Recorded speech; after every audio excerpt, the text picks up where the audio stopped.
Hi everybody, I'm Desi Rodriguez, aka Mr. Miami Real Estate. I'm here today with George Tuzet. You guys should have met him by now, but if not, he is the owner of Syntax Mortgage. He has been in the business in South Florida for 25 years. So congrats, George. I love to always give you the congrats for that. Thank you, Desi. So today we're coming here to talk to you guys about self-employment and how it works. How do you qualify? What are the ins and outs when you are self-employed and you want to buy a house?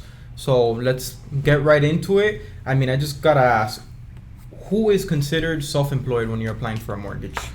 So anyone who receives pay by way of 1099s, anyone who owns their own business, whether they pay themselves via W-2 or 1099, a lot of business owners will write themselves, they'll make actual deductions throughout their pay and give themselves a W-2 at the end of the year. They're also self-employed. There's a big misconception regarding that. Okay. Other forms of self-employment are, and they're not necessarily self-employed, but they're looked at income-wise this way, is people who 25% or more of their income is commission. Okay. Like car dealership salespeople, things like that. People who work per unit, get paid per unit or per patient, like in the case of home health nurses. Okay. Those are also considered self-employed people when it comes to income deciphering. Got it. And let me ask you, I mean, I've actually had this question a lot. So if somebody is self-employed, do they qualify for regular loan products like FHA and VA, conventional loans, or are there like a special loan programs just for self-employed people? So when talking about your Fannie Mae conventional, FHA, VA conforming loan products, those are all loan options that are available to self-employed individuals and wage earners. Okay. It's in the way that the income is looked at. We're going to decipher income for the self-employed borrower a certain way, but apply all the other rules like any other wage earner would receive. Perfect. So they're perfect loans for self-employed individuals. The FHA, the VA, anything Fannie Mae, Freddie Mac, they're all great loan products for. Got it. And let me ask you, do the requirements for the loans change? Because I know we did a video on Mortgage 101 that I recommend that you guys watch, and we went in through the down payment, the credit scores. Does that change when somebody is self-employed? No. Only the way that the income is deciphered is what changes. There are some items that are looked at a little differently in the qualifications, like the source of funds. So if a self-employed individual is going, and this is not directly related to income, right? But self-employed individuals that are using funds from their company, we're going to look at their sourcing of funds a little bit differently than a wage earner. So there are some other differences in the way we look at them, but the products are all the same. The rules are the same. Got it. They're all great products for wage earners or self-employed people. So just for the record, I mean, what is the minimal credit score that a self-employed borrower can buy? So self-employed borrower minimum score, depending on whether they're going FHA or conventional, once you're past that 620 mark, you're good. There are a lot of changes in a lot of the overlays right now, especially given current times, right? With the COVID-19, there's a lot of lenders that are making adjustments to their overlays and rules, the way they're looking at things now. I don't want to put out any videos that'll be out there long term, right? Using any overlays that are specific to COVID-19 now, because they're going to change in the future. So we'll leave it at that. Okay. Conventional scores are typically requirements are 620. Perfect. FHA, just up until the other day, we were doing FHAs at 600, and all that's changed for the time being, but hopefully they'll be back soon. I hope so. So let me ask you, and this was another popular question that you guys gave me. So how do you determine how much they qualify for when they're self-employed? Because obviously people can make $1 million in revenue, but if they take home only $100,000 at the end of the year, do they qualify based on the million? Is it somewhere in the middle? How does that work? The best way to look at it is, and we get this question a lot, the best way that people want to use the million, they don't want to use the 100 net adjusted. The best way to look at this is it's the individual who is qualifying and buying the home, not the business. Okay. So it's the individual's take home, their net adjusted gross income, that's going to be looked at when deciphering income. Okay. So definitely always off the adjusted gross income, not the total sales or revenue for the company. Right. So it's after all of the expenses, basically. After the expenses and whatever is passed through to the home buyer. Got it. Whether it be by way of K1, Schedule Cs, Perfect. W-2s from their own business. Okay. And is there a way to maximize the qualifications for these people?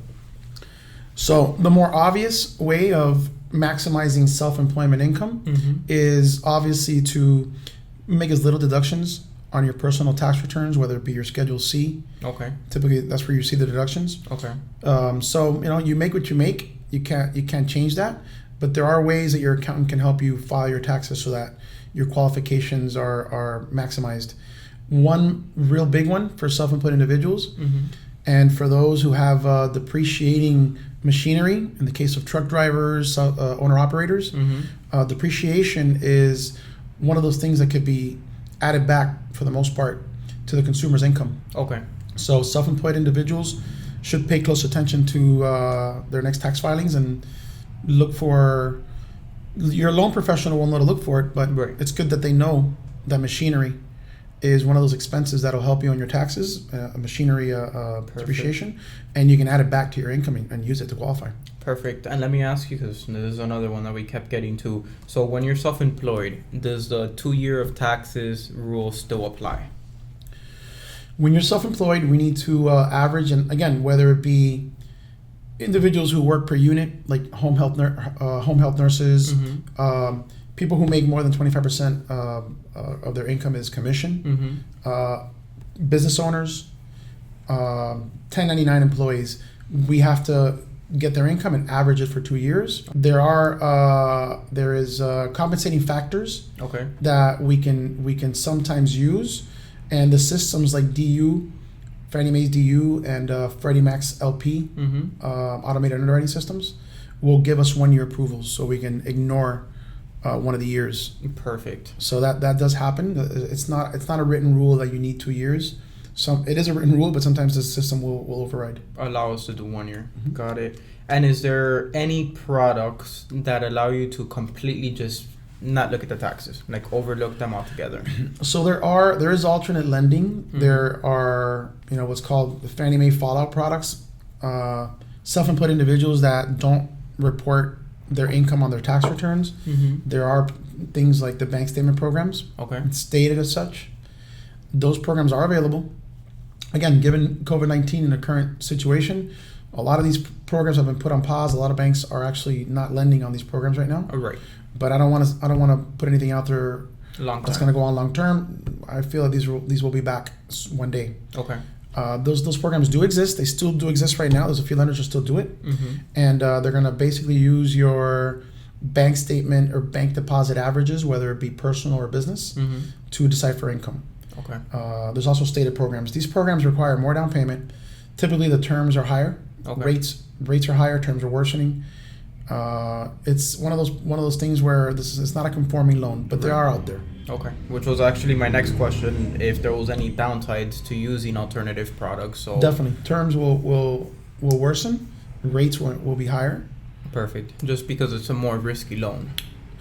Definitely, it's not an insured loan, and it's also slower time to process. These are loans that are a little bit slower to process than your conforming loans. Got it. So the last one, and this is something common that we see all the time here in the South Florida market, and this is a question directly from you guys as well, is so obviously we have a bunch of people who have their regular job. They're employed, they're considered a wage earner, they're not considered self-employed, but they have a side business. Where they receive a 1099, or they just have a side business, they sell t-shirts online, whatever the case is. How does that work for qualification purposes? Sure. So in a nutshell, we're gonna split the incomes. We're gonna decipher self-employment income, just like you would on any other transaction, and we're going to combine it with their wage earnings, which are very straightforward, and total their income, and use that to come up with their debt-to-income ratios and qualifications. Perfect. So it's not going to necessarily affect them in a bad way if they have a side business and file it on their taxes. Well, if the side business generates a loss on their personal tax returns, then it can affect them negatively. It's math we have to do. It's an individual case by case. But for the most part, if there's earnings that are positive, it'll actually help them with their qualifications. So long as the rules, the income is being deciphered properly using the 2 year average and whatnot. The income should help them, definitely. Can be used. Perfect. So now you guys know. If you have any other questions, I mean, feel free to drop them in the comment section and we'll get back to you guys. Be sure to subscribe, and I look forward to seeing you for the next video.